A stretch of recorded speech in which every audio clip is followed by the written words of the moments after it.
I'm joined now on the line of fire by attorney Eric Osborne and by Juliana Tamarazzi, who's the founder and president of the Iraqi Christian Relief Council. Eric and Juliana, welcome to the line of fire. Thank you for having us. Thank you. Thank you so much. You're very welcome.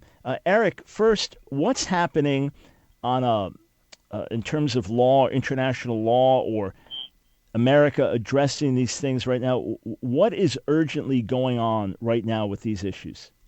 So the Obama administration has been tasked by Congress with deciding by 1 week from today, that is by March 17, whether or not to issue a formal declaration that ISIS is engaging in genocide against the Christians of Iraq and Syria.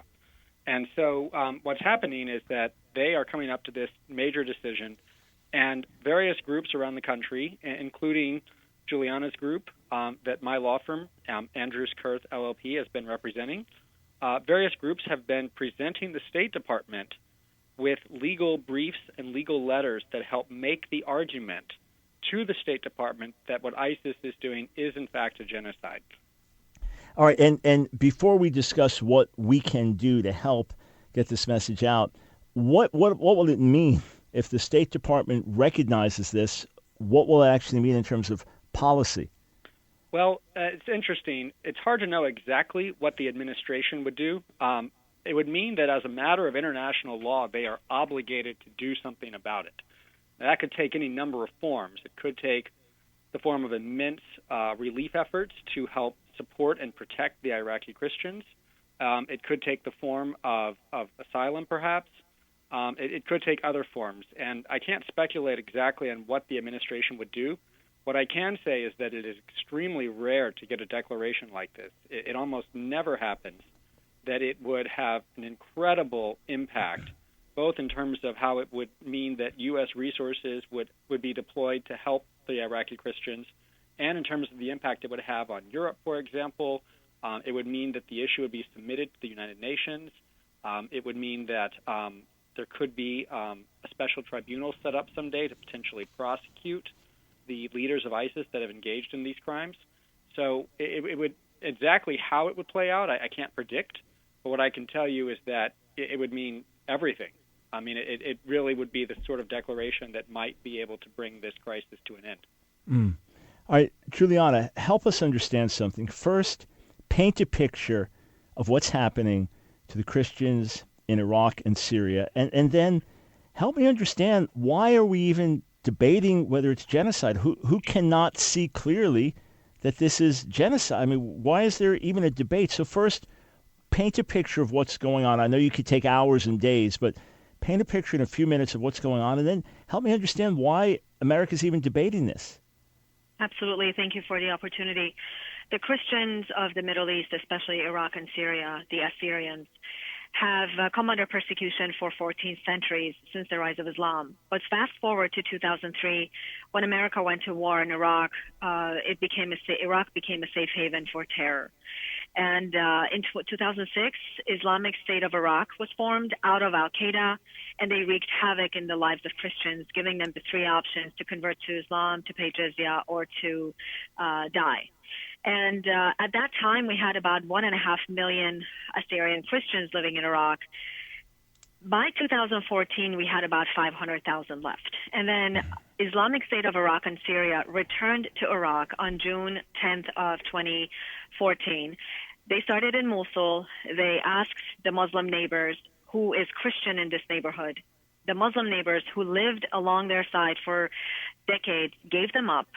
The homes were branded with the Arabic letter N, representing the Jesus of Nazareth, Nazarenes. And people were killed.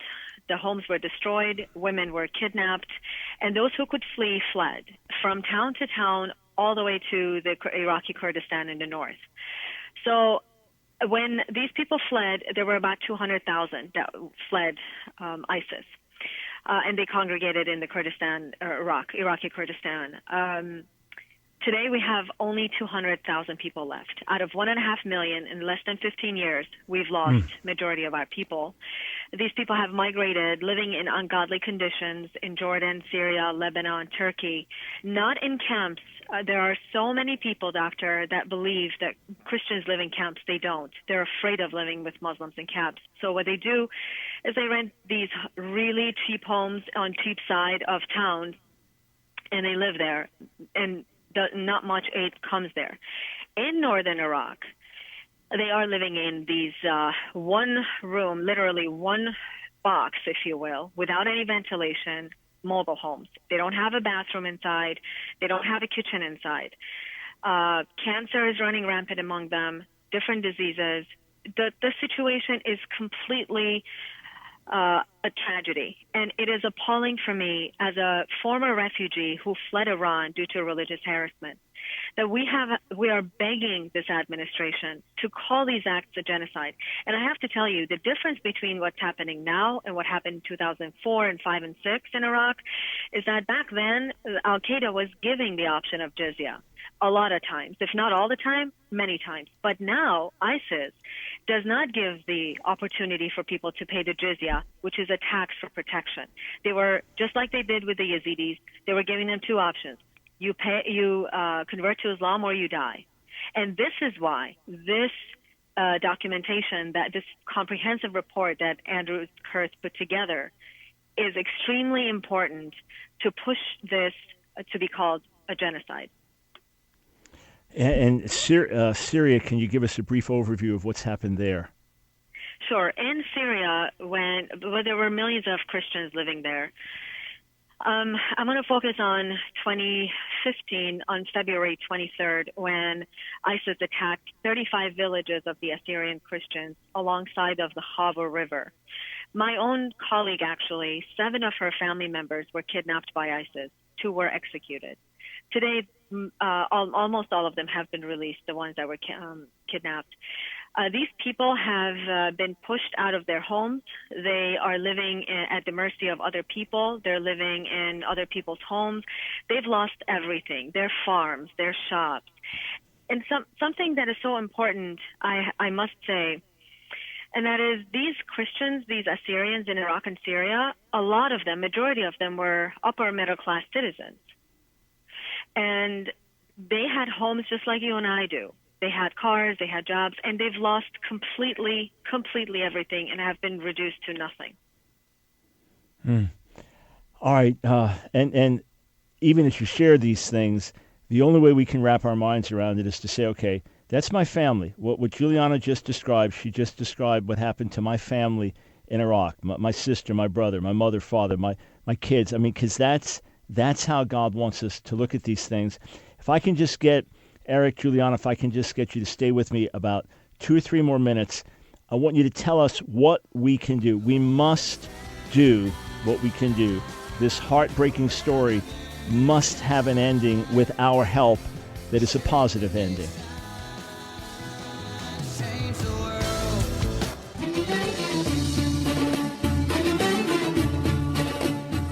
Welcome, friends, to Thoroughly Jewish Thursday on the Line of Fire. I'm speaking with attorney Eric Osborne and religious refugee Juliana Taimoorazy about an attempt that's being made now to get the State Department of our nation to officially state and recognize that ISIS is seeking to carry out genocide against Christians in the Middle East, which could have massive implications policy-wise. All right, Eric, it's one thing for us to know about this, and Christians can pray, but is there anything we can do along with that? Is there a message we can send? Is there support that's needed? How can we get involved? Absolutely. The most important thing, really, truly, is for your listeners to call their members of Congress, their senators, Secretary Kerry, and President Obama. There is a resolution, House Resolution 75, to declare this a genocide. It has broad bipartisan support. It's moving through the House, and I would encourage your listeners to call their representatives to ask them to support that resolution and to pass it. But in particular, it would be remarkable if members of Congress would not just pass a resolution, but would make calls by themselves to President Obama himself and to Secretary Kerry. I truly believe that those calls might be what we need to get this over the top. My law firm and others have provided the legal arguments that State Department is going to need. And at this point, what we need is just that little last bit of political will. I've been told that if a member gets 40 calls from people, that member will take action. And it wouldn't take much. It wouldn't take much at all for many members of Congress and senators to get 40 calls from your listeners and to then pick up the phone and call President Obama and to support this resolution. All right, we've got to do that in the next few days. So, friends, so many people say, well, what can I do? I want to do something. I don't know what to do. Here's something we can do. And these days, just get online, say, who's my representative, who's my senator, and there's the contact info. And no, you're not going to get to speak to them directly, but they will count. Their staff counts. Here are calls that come in. They note every one of us. That is what they do as elected officials. And we'll get this message out. We'll get this audio out as well. And then we will encourage people to act on this urgently. Juliana, along with this, is there a website they can connect with to find out more about persecuted Christians or what your organization is doing, Iraqi Christian Relief Council? What else can they do? This is obviously the most urgent thing, to make the call, to contact the representative. Anything else you would recommend? Absolutely. If you go to philosproject.org, PHILOS project.org, or victimsofisis.org, these reports that are put there, please review them. Please contact your state reps, as Eric was saying. But also, I just came back from Iraq. I've been to Jordan several times. My nonprofit organization is seeking funding right now. We must help these people that are living in ungodly conditions. My friends, these people have lost everything. They're resorting to live in one box, and many times they go hungry to bed. And many times they don't have warm blanket or mattresses that they can sleep on. So what we do is we deliver this aid on a personal level, and you guys can get involved by going to victimsofisis.org. There are some pictures there. I have not uploaded my new pictures. I was in Iraq 2 weeks ago. I will do that, but please take a look at our nonprofit organization. See how we serve throughout the region. Last year, we served 155,000 Christians throughout the Middle East. And I ask you to visit the website, victimsofisis.org. But one last thing, March 17th is the deadline. Actually, on March 17th, the administration is going to rule over this. So time is of the essence. Please contact the state reps. Please let them know you're concerned about the Christians. And we are all members of one body of Christ. We all have to stand together. And I travel actually throughout the country, and I minister in different churches and in the different synagogues. If you want for me to come out and give a talk, show you videos and pictures, I'll be happy to do so. Victimsofisis.org is the website. Yeah, and friends, just picture that it's you over there. And we have grads from our ministry school that have moved with their families. They're serving in northern Iraq. They're in Kurdistan. They got there shortly before the refugee crisis exploded. So they talked to me about this tent community, massive tent community in their backyard, and the openness of the people there and the extraordinary needs. So let's just say that's you. Let's say your family members were killed. Let's say that you watched a sister or a daughter get raped by Islamic terrorists. Let's say that you were under this extraordinary oppression, lost everything.